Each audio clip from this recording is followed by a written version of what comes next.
Mine's ID. Yeah. Yeah, and actually, who you meet, you come up beside the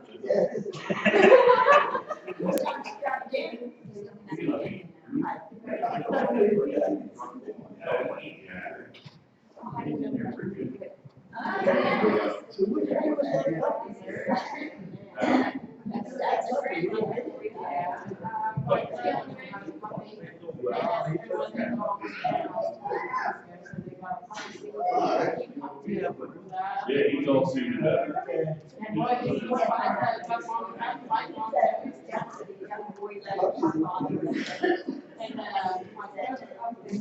I got one back. Where you going? Where you going? Yeah, it's a place, but it's not long they run. Well, yeah, there's another one over there. What do you keep going about? Thank you.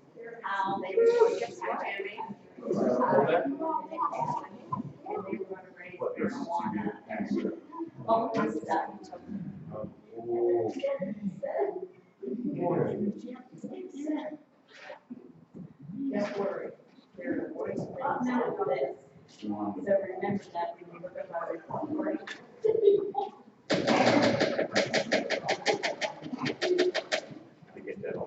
Well, look who's over now, Bogey.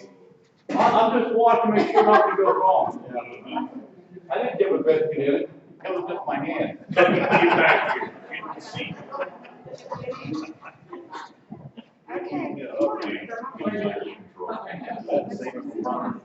I saved it from burning earlier. Hi. Oh, we're gonna stick in here.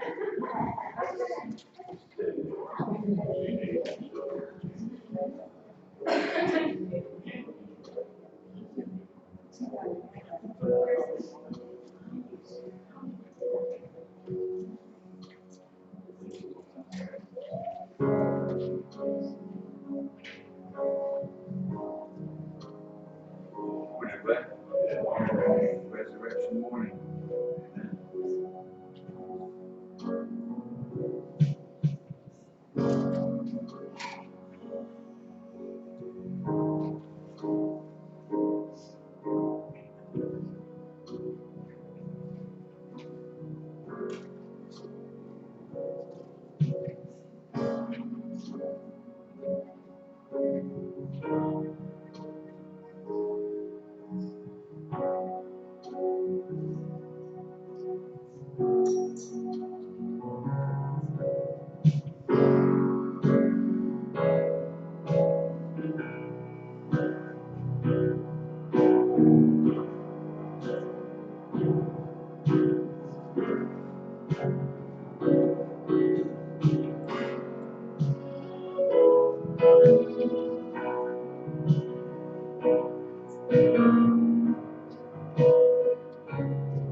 That's the song, Rise Again.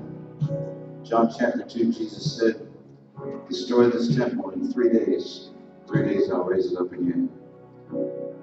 They did not understand that he was speaking about the temple of his body. Every day for us is Resurrection Day, amen? He also made a promise he would come again. Thank you, Lord. Thank you, Father, for your tremendous promises and how you keep your word always. In Jesus' name, amen.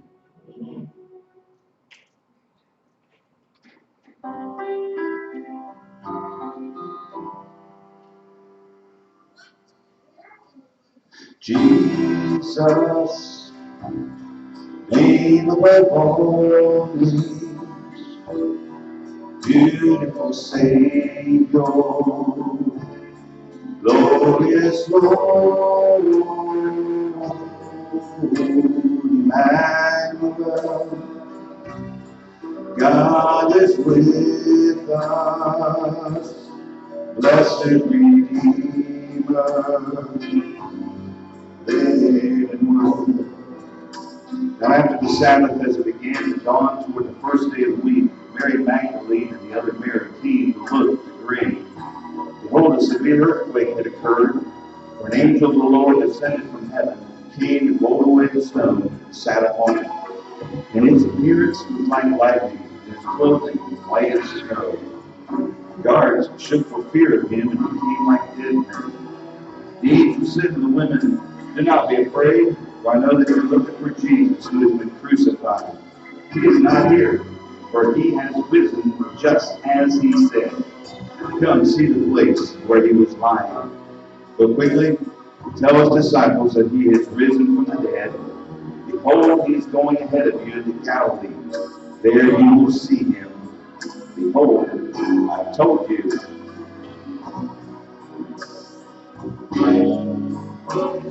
Jesus,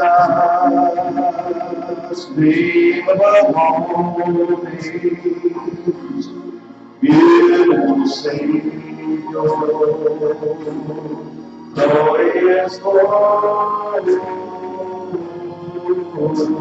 Emmanuel, God is with us, blessed Redeemer, living word. Jesus, name above all names, beautiful Savior, glorious Lord, Emmanuel, God is with us, blessed Redeemer,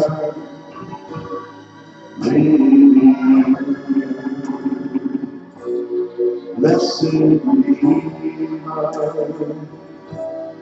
living word.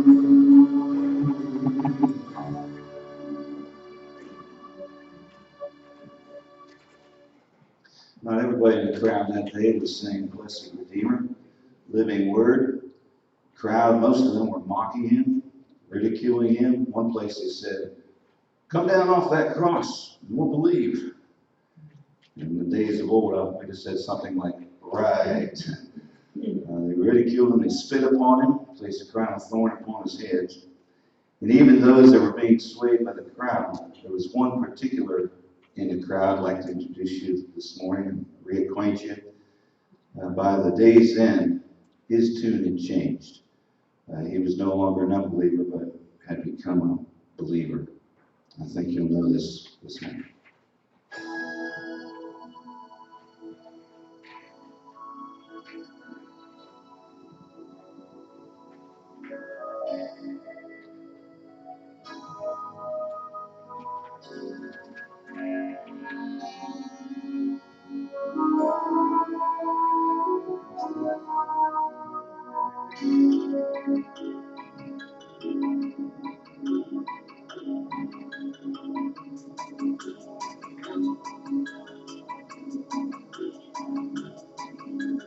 I was in the crowd the day that Jesus died.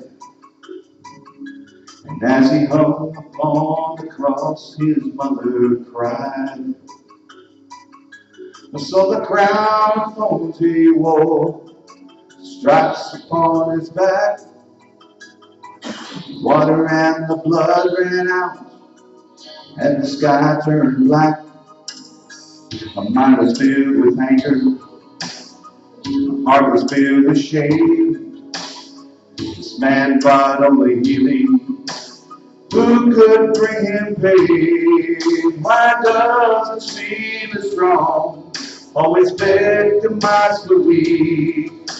Suddenly I found myself standing to my feet. And I cried, who can thank this child of peace and mercy? Who can thank? Come and face me like a man. Who can thank? And the crowd began to mock me. I cried, oh my God, I just don't understand. Then I turned and saw the hammer in my hand.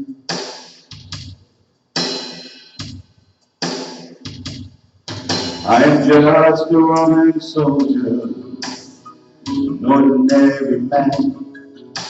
Love my wife and children, do the best I can.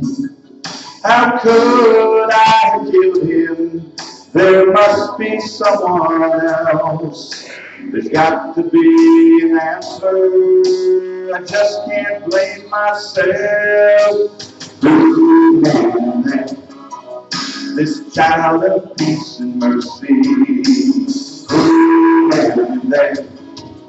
Come and face me like a man. Who can thank? Crowd began to mock me. I cried, God, I just don't understand. Turned and saw the hammer in my hand. I knew that this child of peace and mercy, I knew that I am the guilty man.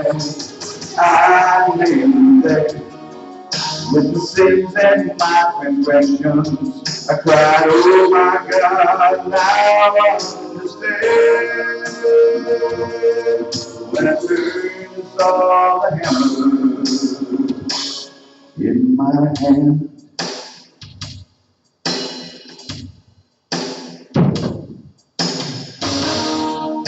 Surely this man was the Son of God.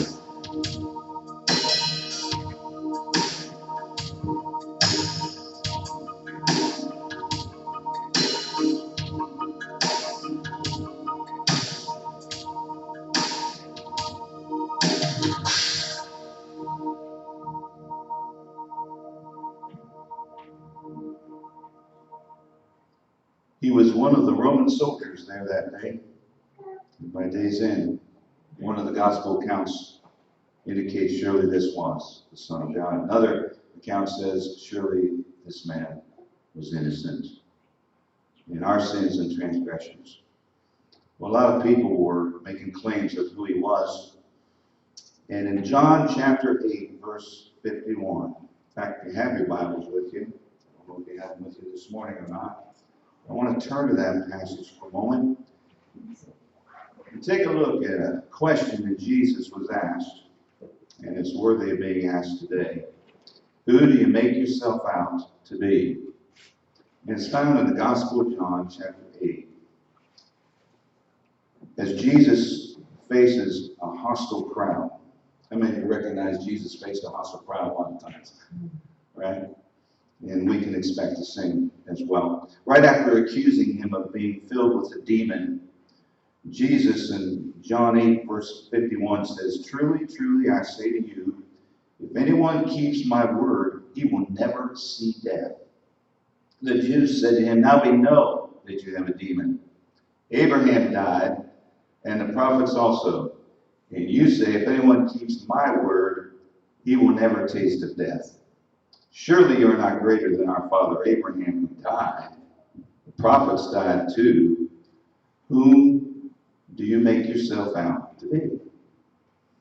In your program, there are listed what several theologians have discovered from the Gospel of John, 8 of the I am statements of Jesus Christ. Among other things, he said, I am the bread of life. I am the light of the world. In that passage from which we just read in John 8 and verse 58, he said, I am, which is a declaration that only God made in the Old Testament. Again, he said, I am the door. I am the good shepherd. I am the way, the truth, and the life. John 15, I am the true vine. And I purposely placed them out of order because one of my favorites is this last one. I am, let's just say it together, the resurrection and the light. That's where he's speaking to the sisters of Lazarus who had been dead for 4 days. He said, he who believes in me will live even if he dies. So who does he make himself out to be? Who is he? He is. This is who he is.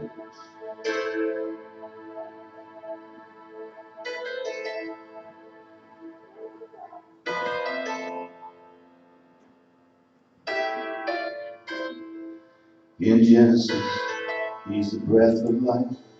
In Exodus, the Passover lamb. In Leviticus, he's our high priest. Numbers, fire by night, Deuteronomy, he is Moses' voice. In Joshua, he is salvation's choice. Judges, lawgiver, in Ruth, the kinsman redeemer. First and second Samuel, our trusted prophet. Kings and Chronicles, he's sovereign. Ezra, true and faithful scribe.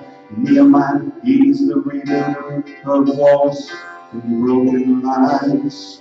In Esther, he's Mordecai's courage. In Job, the timeless redeemer. In Psalms, he is our morning song. Proverbs, wisdom's cry. Ecclesiastes, the time of season. In the Song of Solomon, he is the lover's dream. He is.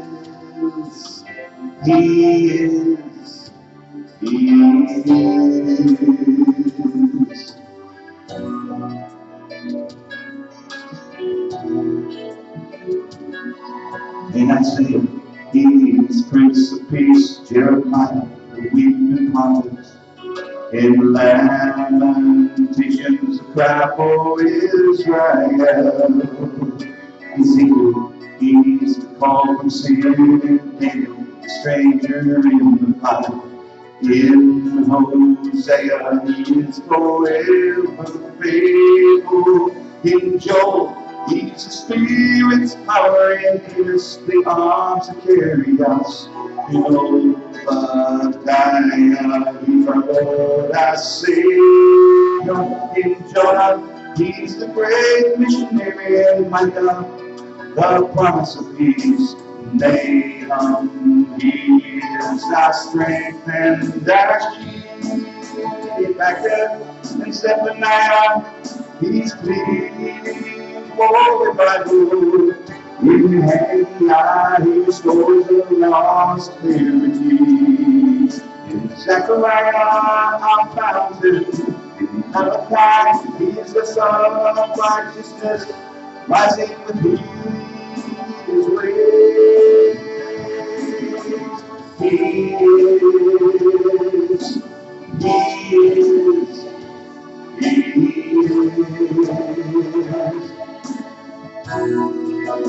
Matthew, Mark, Luke, John, he's God, man, Messiah. In the book of Acts, here's the fire from heaven.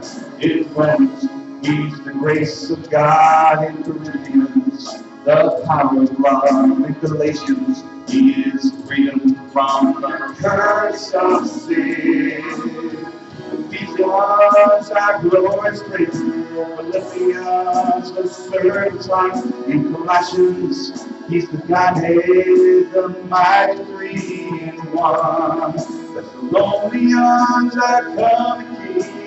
Timothy, as believers, He's the mediator. And our faithful pastor, the everlasting covenant. He changed the one who heals the sick. In 1st and 2nd Peter, He is our shepherd. In John and Jude, He's the lover coming for His bride. In the Revelation, He's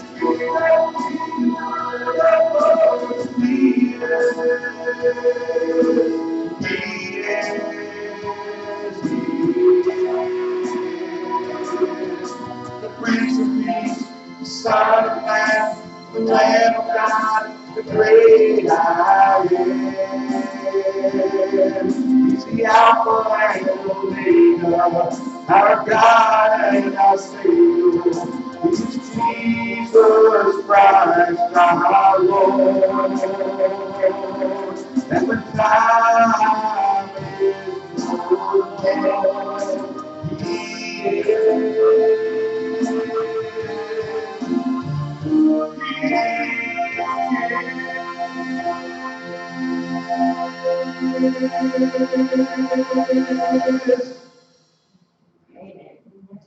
Man, He's a wonderful Savior.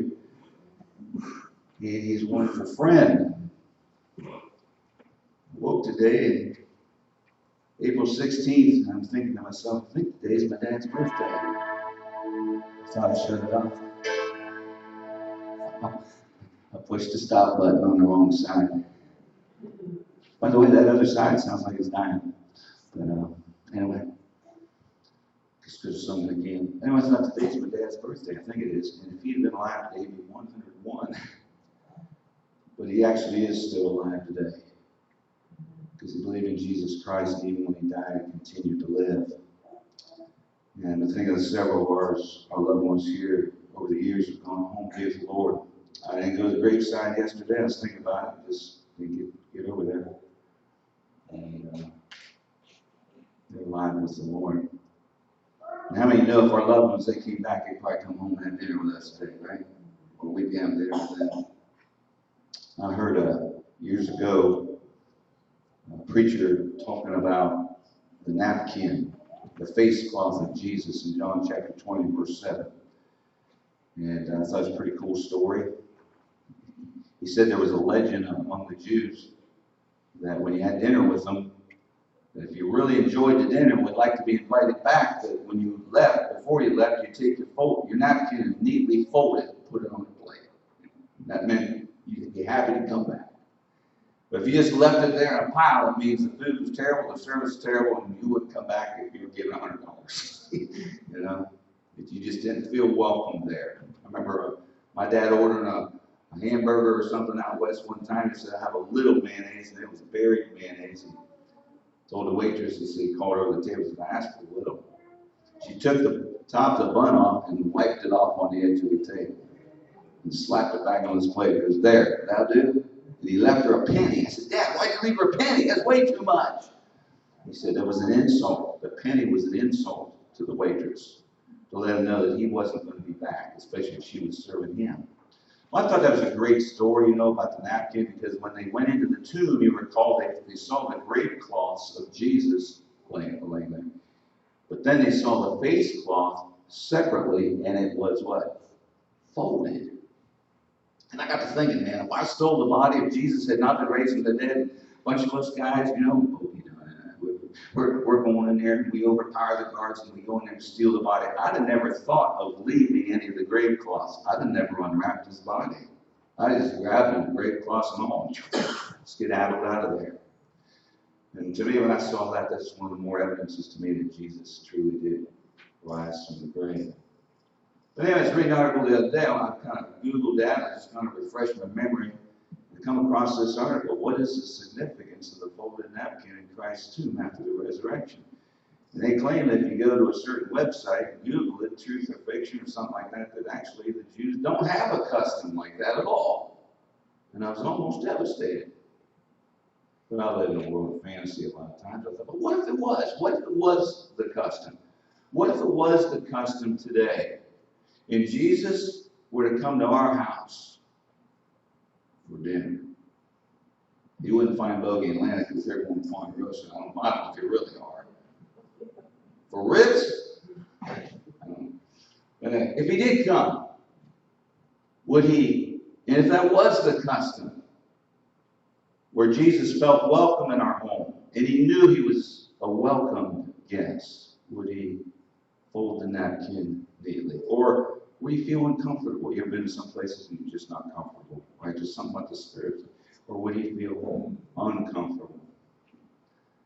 To me, it's an awesome thing that the creator of the universe wants to take up residency with us on a permanent basis here and forever there. Is that awesome or what? You know where I'm headed with this, don't you? I'm headed to that finale. The amazing grace. Because this I know, whether that thing, that legend, whether it's true or not, according to the legend of the napkin, if it's folded neatly, he intends to return. He's looking forward to return. Whether it's true or not about the napkin, I don't know. But I do know this, he is returning. And he would be pleased to accept our invitation for him to live in our lives. Let's stand as we close our services this morning and prepare for breakfast. Maybe something similar to what they had there. And we're not having fish like they have with Jesus, but he had a resurrection breakfast. And just so glad to be a part of this celebration with you today. God bless you.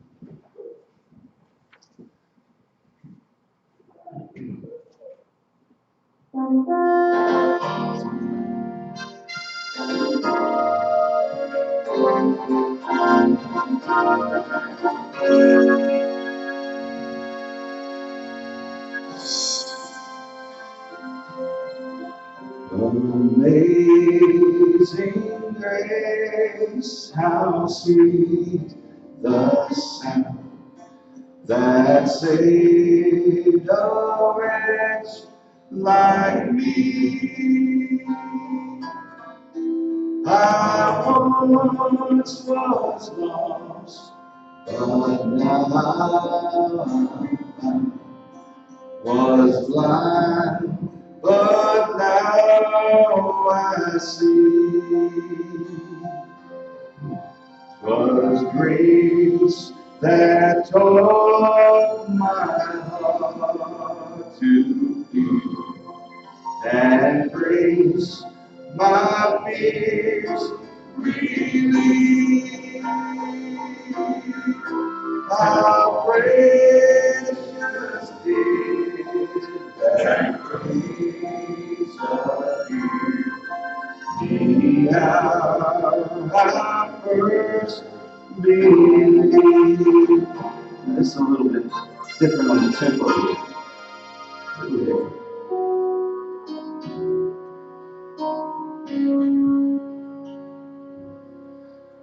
Through many dangers, toils, and snares, I have already come. 'Tis grace that brought me safe thus far, and grace will lead me home.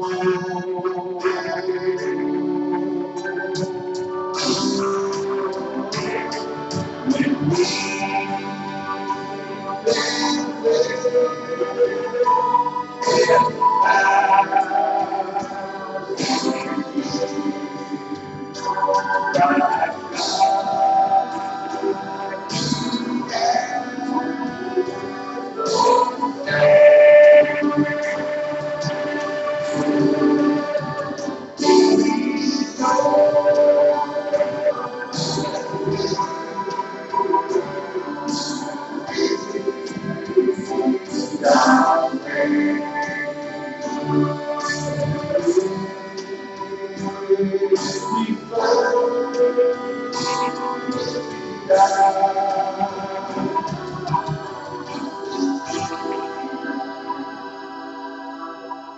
than when we first begun.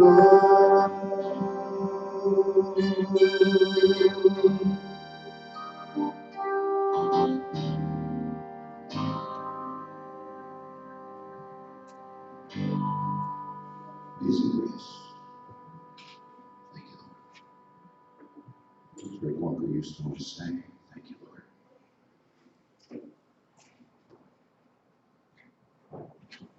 Rick also used to say, get something for you, he'd say, how much? $5. What's that? What's it there? That was not really that case. Well, yeah, $5. Thank the Lord for our brothers and sisters here today. Thank you for the fellowship we're going to experience the food. Thank you for those who brought it prepared. Thank you for those who come to receive it. In Jesus' name. Amen.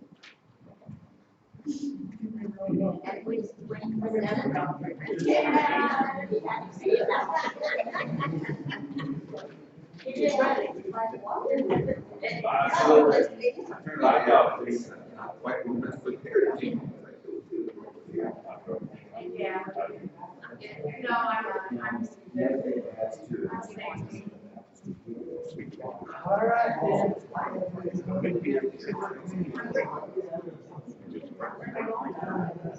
not sure it's just a trade. We're on just football. He's thinking we should tag. Sure. I'll be sound asleep in a little bit, maybe. Oh, wow, you're getting shot with you. Oh, he's big shot. Impressive young man. Good. Gene's all good. Hey, yeah, we can do it. You looking good. You look good. Probably look at that. How you and the lady friend get along? Oh, never mind. Let me turn off this recorder. That was Sunrise Service, April 16, 2017.